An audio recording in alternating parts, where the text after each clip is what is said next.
What's going on with AI right now isn't just hype. So something happened yesterday. I came back home and I was at a conference in San Francisco where we, of course, were talking about AI, and things are moving crazy fast in Silicon Valley. And somebody told me to try and play with an app called Replit to code something that I'm missing in my process. And I had this idea of a content distributor, and I came back home and I started talking to Replit in my native language. And in 20 minutes, it coded me a website that looked exactly like I imagined it.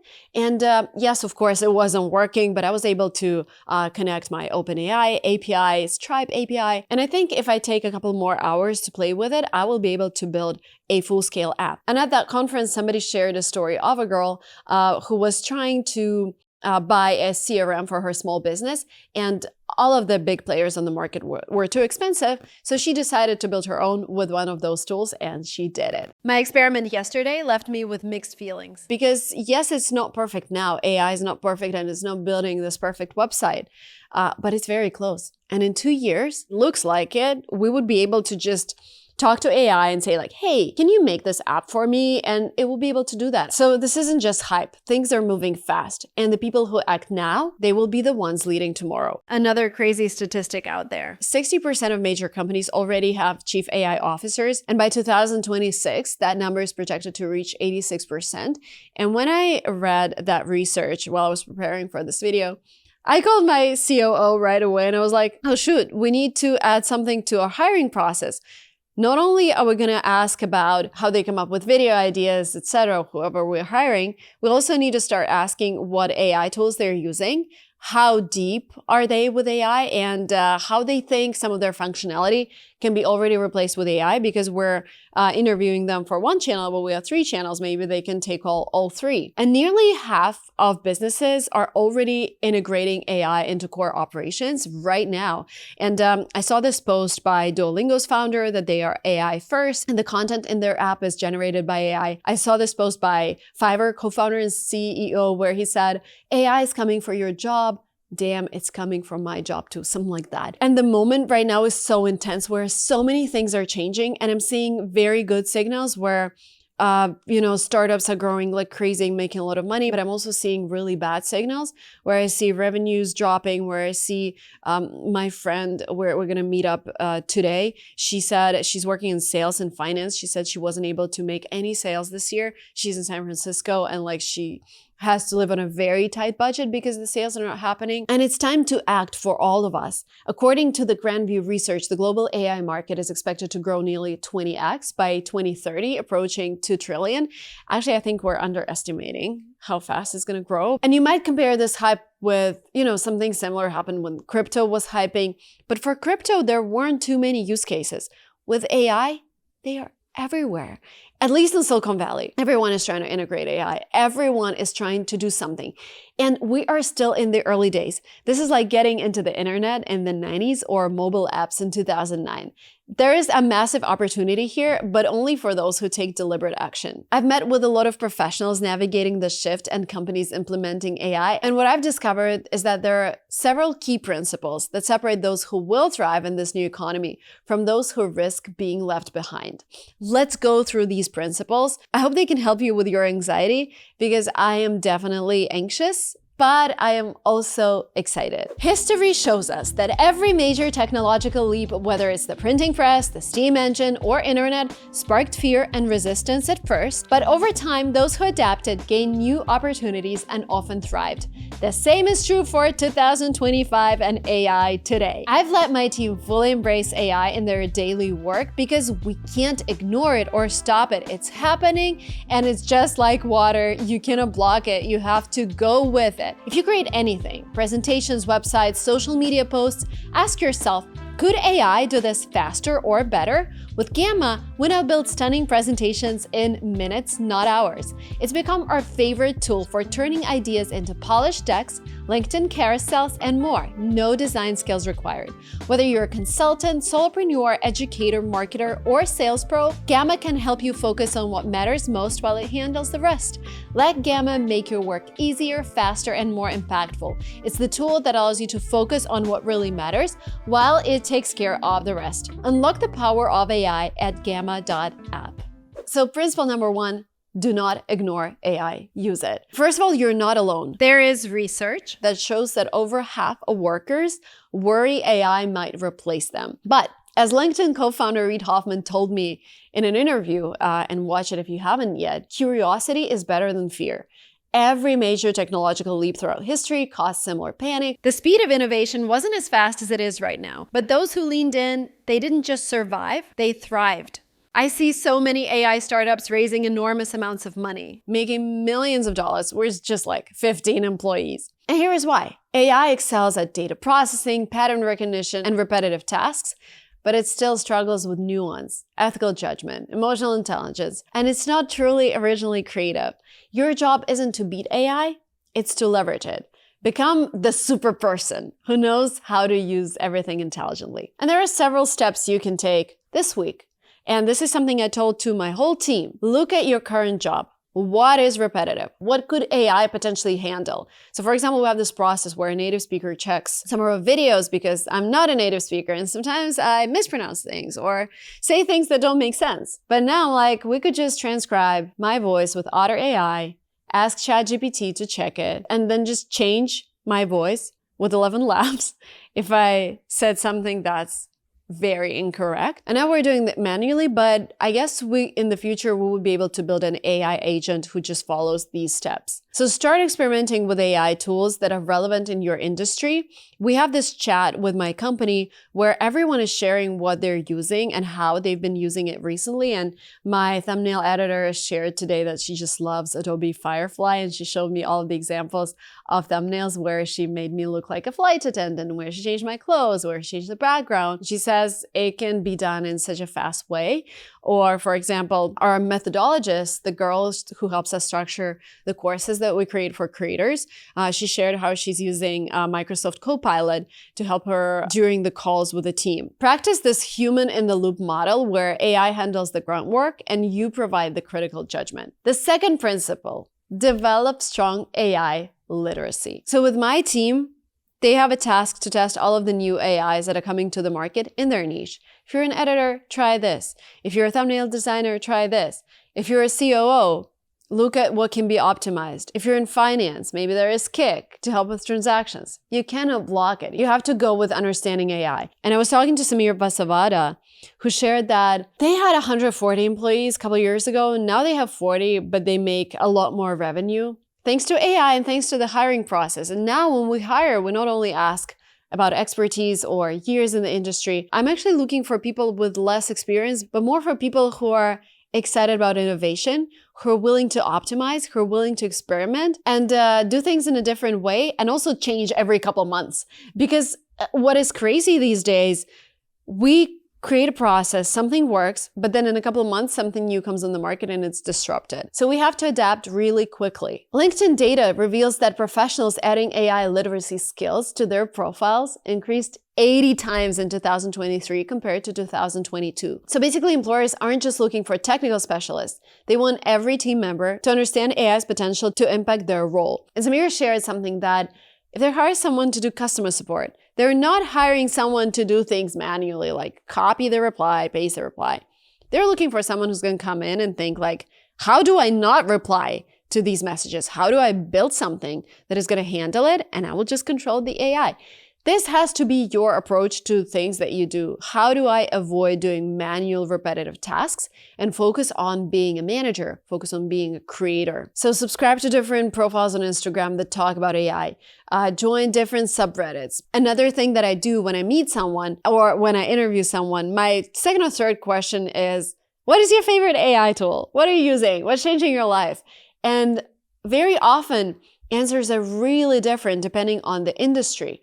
And this is how I learn. This is how I find out about new tools. And of course, I consume a lot of content online. And I try to experiment with at least one tool a day, because that's the pace of innovation these days. Principle number 3, master prompt engineering. And this one is still underrated. A lot of people talked a lot about prompt engineering, but the thing is, with more sophisticated tools, people start using them and they're like, oh no, it's not working. Like even with my Replets experience yesterday, I didn't really explain a lot of processes to it. I was just like, build this to do this.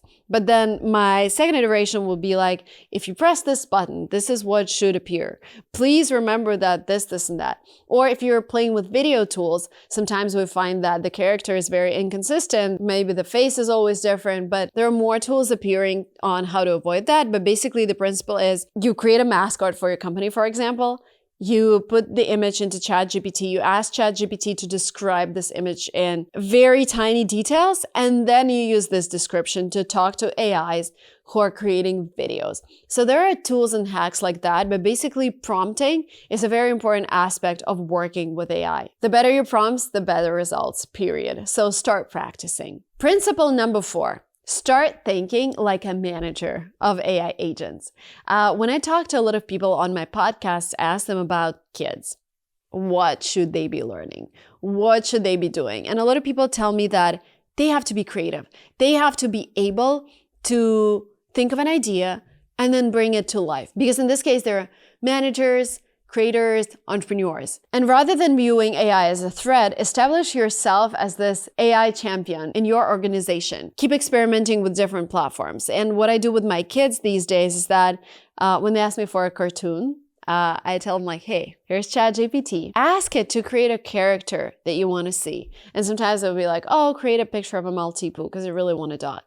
And then it would just create a Maltipoo for them, like a grown-up, and they only like puppies or like really small Maltipoos. And I tell them like, be more creative. And Emily starts prompting in a more detailed way. She's like, I want a little puppy Maltipoo sitting on a pink sofa with a pink toy with a pink bow. And she's like, she starts understanding what it's like to be an AI manager versus just asking for something that's ready. And this is a mindset shift. We're entering the world where doers will be replaced by AI agents and humans will manage them. A week ago, I was at a party in San Francisco, and there was this partner from Sequoia, and I asked her like, where do you see AI transforming the work process the most? Like, where is it actually replacing people? And she said, it's gonna happen everywhere, but for now, it's coding. So having Cursor or Replit is like having an intern, free or like a $20 a month intern, because it does basic coding. She said legal, because drafting contracts, it can be done with ChatGPT or a specific tool. And big data, where you need to make decisions based on data that you have. And in those industries, if you're trying to work in Silicon Valley or in a top firm in the US, AI knowledge and use of AI tools is a must. And I feel like this is coming to every single job. At least like I changed my hiring process and I'm a creator. I'm not building a sophisticated AI tool, but I'm already asking in every single interview, how are you optimizing your work? How can you do more? What do you think could be optimized? Principle number 5, cultivate human superpowers. AI is great at crunching data like data processing and analysis, but uniquely human abilities become increasingly valuable. This is why I teach my kids emotional intelligence, ethical reasoning, impersonal communications. So it's even more important to focus on skills that AI cannot replace. Principle number 6 is one of my favorite principles and something that I'll be teaching my kids as well. It's called develop T-shaped expertise. What does that mean? It means go deep in one area, but also know a lot across different fields to connect the dots. That means that academic knowledge is no longer that important because we can just access any kind of knowledge in a second. But understanding broader concepts like what's a good design, what's going on with the culture, what's going on in physics, what's going on with AI. But then there is one deep skill, and it might be in design or sales or law, and then you understand AI in that skill, and you become 10x more valuable. Reid Hoffman emphasizes this model. The entrepreneurial mindset isn't just for entrepreneurs. Everyone must take intelligent risks, adapt quickly, and constantly reinvent themselves. And practical steps that I'm taking here with my daughters, for example, I try to identify what they are interested in right now. Lily is amazed by robots. She's 3 years old. She keeps asking me, Mommy, can a robot give me a candy? Can it look after a dog? Can it make my bed? Like, she's so fascinated by the concept of a robot at home. So I try to help her with that. We talk about robots a lot, but at the same time, I make sure they travel enough to see different cultures. I make sure they are good humans, that they know what volunteering is, that they're helping their neighbors. Of course, they go to school, they go to sports. It's very important to dig deeper in what you're doing, but also develop complementary skills. Principle number 7, I don't know if you've done that before, but That's been my lifelong principle: commit to continuous learning. The World Economic Forum estimates 50% of all employees will need significant reskilling due to what's happening. And shelf life of professional skills is shrinking dramatically. So it's just a mindset thing. A lot of people think like, oh, I'm going to take this course and I'm good for 2 years. That was true in 2020. Now you take a course, you develop a skill, it's good for 2 months or less. At least I feel it as a creator. We come up with a strategy, something works. Doesn't mean really anything. It means that we're set for the next couple of weeks. Doesn't mean we're set for the next couple of years. And this just gives us this mindset. We need to move fast. We need to be okay with change, with constant change. We need to be okay with constantly exploring and just improving and improving. There is nothing that's set in stone. Everything changes. Principle number 8, something we discussed at a conference yesterday as well, and it's building your personal brand. Yes, a lot of content is automated with AI. A lot of content is created artificially, but still, when I'm learning about AI, I'm willing to learn from people. When I'm learning about what's going to happen next, I want to talk to my investor friends. I don't want to talk to AI. And in 2025, when it comes to educating kids, I still want to talk to real humans. We need this human connection. And having followers is going to become a huge asset to what you do. Even if you're building an AI app, I feel like a lot of people are building something, but they're missing the most important component these days: how you're going to market it. Because it's so hard to break through all the noise of all the AI tools that are being created. So the smartest entrepreneurs actually partner with creators to launch a product and give them founding shares. And there are more companies emerging that are helping creators get equity in those companies. So building a personal brand is even more lucrative in 2025. Some things that stands out in the world of AI are your beliefs, your voice, your story. That's what people really trust. And ultimately, that's what people buy. You need to be known for something: your insights, your results, your unique point of view. Post on LinkedIn. I think this platform is going to blow up. It's so good. It is so professional, and I'm a huge fan. Share your projects, write about what you're learning, build a small audience in your niche. That visibility compounds and becomes career insurance. So the steps I would take as a creator: I would share your expertise consistently, probably on LinkedIn. I would build social media as my portfolio, like here's what I did, here's what I learned. I will develop my own point of view. Like I will try to have an opinion on most of the things, like I have on AI. Create content that demonstrates your thinking process, not just outcomes. And I want to wrap up this video by giving you a 90-day challenge. The next 90 days represent a critical window. While others are still debating whether AI matters, what's going to happen, you can position yourself at the forefront of this transformation. History shows us that every technological revolution ultimately creates more opportunities than it eliminates. But these opportunities require different skills and mindsets. Here's my challenge to you. Choose one principle from this video and commit to implementing it over the next 90 days. And drop a comment below sharing what you're going to focus on. And we're going to comment with different AI tools that could help with that. For example, you're a mom trying to optimize your kids' education, or you're a content creator trying to optimize building content. Comment with a process that you want to optimize, and we will try to be as helpful as possible with AI tools that we've seen help people in these tasks. And remember, the future belongs to those who adapt most efficiently, and that adaptation starts today. If you found this video valuable, hit subscribe for more practical guidance on navigating the AI revolution, and share this video with someone who really needs to hear this message. See you in the next one.